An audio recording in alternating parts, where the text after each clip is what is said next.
Assalamualaikum warahmatullahi wabarakatuh. Halo sahabat TVA, berjumpa kembali di channel Faisal Yusuf. Kali ini kita akan membahas cara budidaya ikan nila tebar padat yang tepat. Jadi kalau mau tahu bagaimana cara budidaya ikan nila tebar padat yang tinggi, ikuti tonton video kali ini. Kami akan membahasnya bagaimana caranya budidaya ikan nila tebar padat tinggi dengan yang tepat.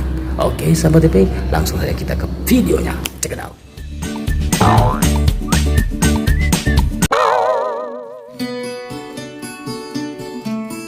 Sahabat TP yang berbahagia, membahas soal kepadatan tebar ikan nila tentu tidak akan lepas dari tingkat padat tebar benih di awal kita berbudidaya.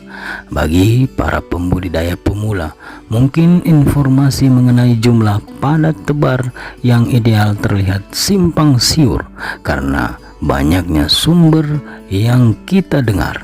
Ada yang mengatakan bahwa yang baik itu adalah 100 ekor per meter. Kemudian ada yang menyarankan 200 ekor per meter kubik. Kemudian ada yang mengatakan 600, bahkan sampai ada yang mengatakan 1000 ekor per meter persegi.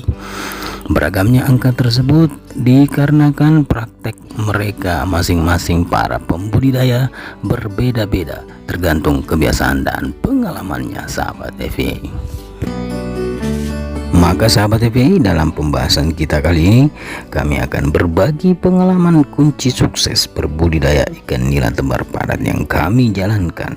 Namun sebelum kami membagikan pengalaman kami ini, terlebih dahulu kami akan menyampaikan faktor-faktor yang bisa menentukan suksesnya kepadatan tebar dalam berbudidaya ikan nila sahabat TPI.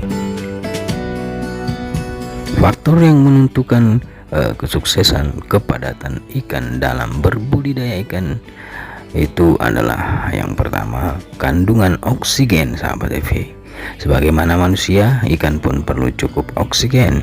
Ukuran benih yang kecil pastinya akan mendapatkan cukup oksigen dalam air kolam. Tetapi ketika ikan semakin tumbuh besar dengan jumlah yang sama, pastinya membutuhkan lebih banyak oksigen. Cara menyiasatinya adalah dengan mengadakan sirkulasi air atau secara berkala mengganti air kolam sebanyak 25-35%. Jika ikan belum mau tumbuh atau tidak mengalami peningkatan pertumbuhan, tandanya sebagian ikan perlu dipindahkan ke kolam yang lain sahabat TVA.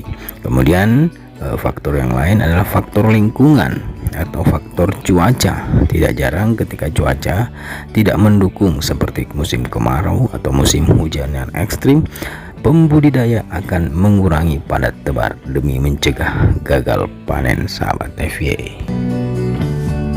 Faktor yang selanjutnya sahabat TVA adalah faktor dalam pemilihan metode budidaya atau sistem berbudidaya.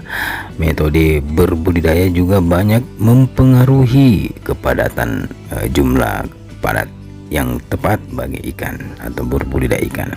Contohnya budidaya ikan nila ya, dengan menggunakan metode bioflok biasanya memiliki kepadatan yang lebih tinggi daripada metode budidaya biasa yang lainnya. Hal ini disebabkan karena bioflok memiliki lebih banyak pakan alami yang berasal dari kumpulan plankton dan mikroorganisme di dalam flok sahabat TV. Kemudian ada sistem atau metode berbudidaya sistem RAS atau media memiliki sirkulasi yang lebih banyak, yang memungkinkan juga kita bisa melakukan padat tebar yang tinggi.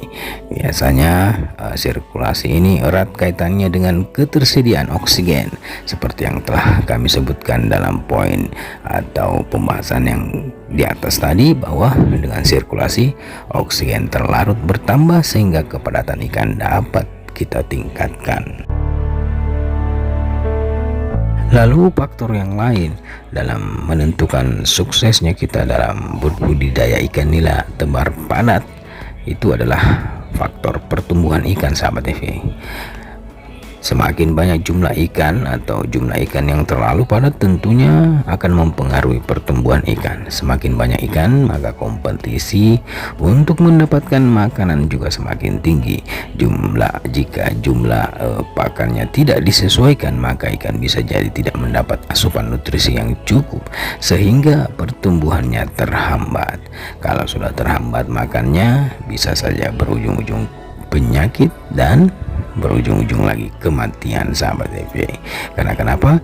Kepadatan ikan yang tinggi dalam satu kolam itu akan meningkatkan resiko ikan terkena penyakit, banyak hama. Semakin banyak ikan, maka semakin menumpuk juga kotoran yang menjadi senyawa amonia berbahaya bagi ikan. Itulah, sahabat TV, faktor-faktor yang mempengaruhi kesuksesan kita dalam berbudidaya ikan nila dengan sistem tebar padat yang tinggi.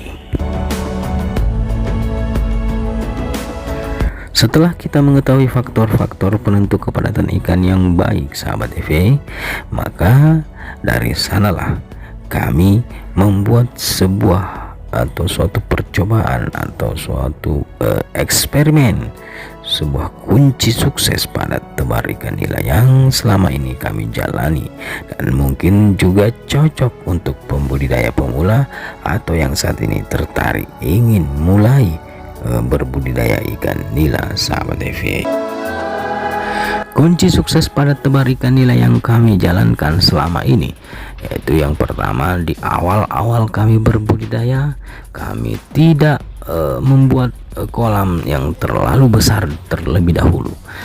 Ini dikarenakan agar gampang mengganti air, juga tidak banyak memakai air dan gampang melakukan penyortiran ikan. Kemudian yang kedua, kami melakukan pemberian pakan yang berprotein tinggi dan mencukupi kebutuhan ikan. Kemudian yang ketiga adalah memenuhi sirkulasi air kolam dengan sirkulasi yang sangat bagus agar terpenuhi oksigen yang terlarut dalam kolam, sahabat TV.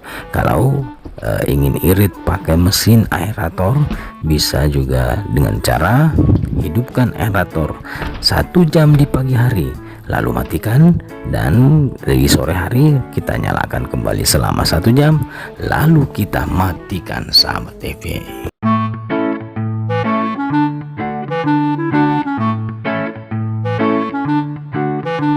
Demikian, sahabat TV, kunci sukses pada tebar ikan nila yang kami lakukan. Mudah-mudahan ini dapat menjadi contoh bagi pembudidaya pemula yang ingin memulai berbudidaya ikan nila. Mudah-mudahan ini ada manfaatnya, dan assalamualaikum warahmatullahi wabarakatuh.